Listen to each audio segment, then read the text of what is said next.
What's the most disturbing thing you know happened in real life that sounds like a horror movie?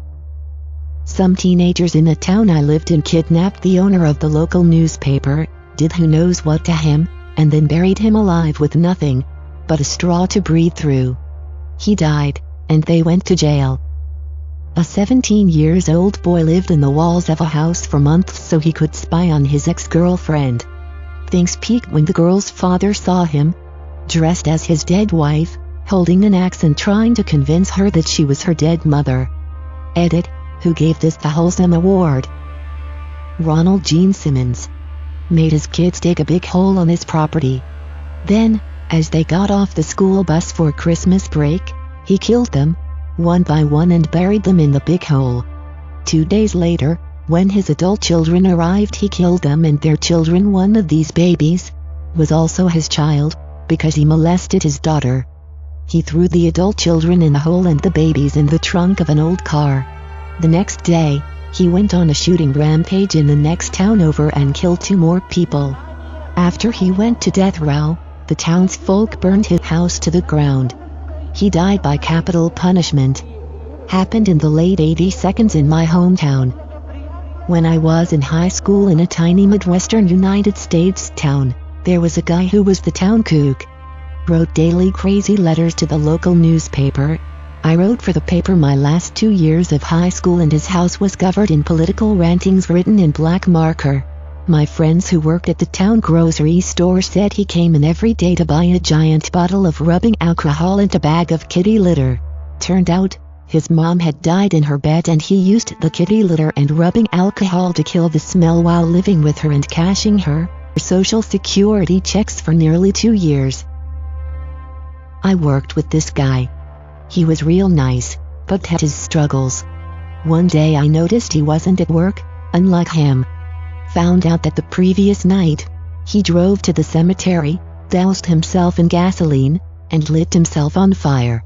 His girlfriend had somehow followed him there and tried, unsuccessfully, to stop, help him, and got some serious burns as well.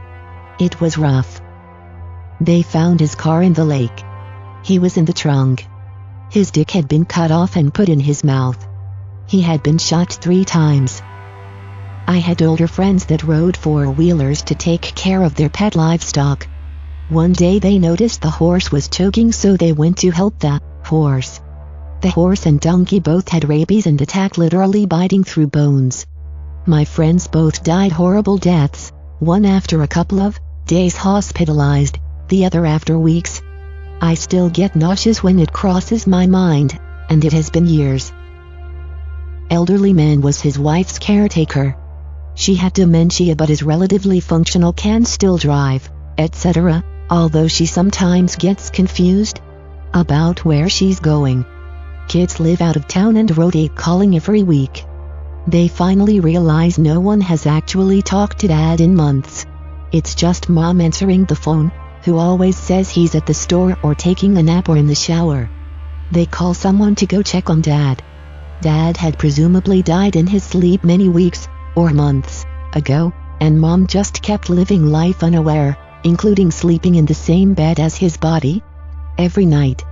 It was so bad the interior of the windows were solid black with flies, and they had to use shovels to scoop his liquid remains off the bed and into a plastic bin as best they could.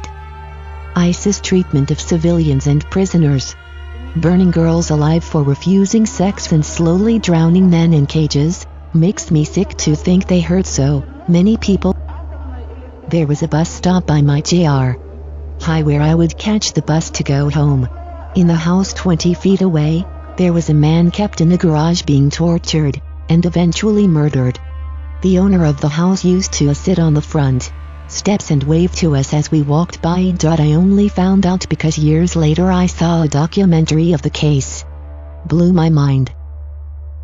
From personal experience, buddy of mine and I were hanging at his family condo up in the Ozarks.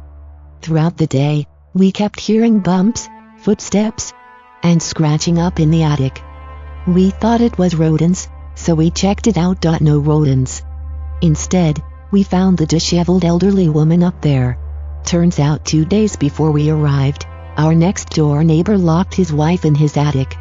She managed to tear and claw through to our attic, and she couldn't have been any younger than 70. How she did that, and without food or water, was something incredible, but my God, that was a horrifying sight to see in one's attic.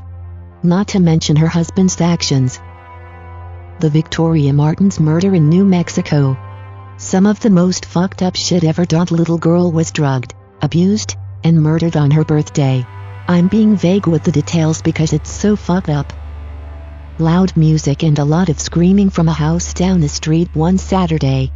Most people thought it was just teenage girls throwing a party, but one of the neighbors called the cops with a noise complaint. Turned out it started out as teen girls trying to throw a party and have fun, but some adult men had entered the party and were trying to rape the girls. I was younger then, so I don't remember if the men were let in by the owner of the house or if it was a home invasion, but it was a bunch of grown men trying to rape girls as young as 13. Early 82nd, I was visiting my cousin in Cincinnati. We played with the neighborhood kids all summer. The week I was leaving the family that lived 2 houses down from my cousin, the husband came home from work and killed his family with an axe. There were 4 kids, his wife, and he took himself out with a shotgun. The Danny LaPlante story, hopefully I spelled it right. This dude was living in his ex-GF's house without her knowledge and pretending to be the ghost of her mom. The dad finally called the police when Danny was wearing the mom's dress and about to attack him with a hatchet. In 1985 there was a huge earthquake, 8.1, in Mexico City. My aunt, who has lived there all her life, was working when it happened. Luckily she and others were able to get out of the building. She mentioned a close friend of her told her she forgot her bag and she had to return for it. The building collapsed short after and she never saw her friend again. Also, a few years ago I was working in a hotel in Cancun. Made some great friends there, mostly chefs and waiters. One of the chefs was 35, and he told me they offered him the chance to work for the hotel in Japan, but he refused. When I asked him why, he told me that those ideas are for younger people. He didn't want to have the stress of learning a new language, being away from his family and starting from zero all over in a country so far from home. A year later, we both were not longer working in Cancun, but we kept talking every now and then. His final message was him saying, "Merry Christmas" to me. A few months later, all the waiters I had on FB started sharing his pic. He was kidnapped and to this day no one knows anything about him. I can only imagine that if these 2 people would have taken a different choice, they would still be alive. My dad and uncle were part of a small Qastal Town's defense force in Lebanon in the late 1972 when the civil war was on the brink of breaking out. Fighting broke out and the skirmishes that were taking place evolved into an all-out assault on the town. On one of the last nights before the massacre took place, invading forces killed my grandfather, one of my uncles and his entire family, 3 children and his pregnant wife.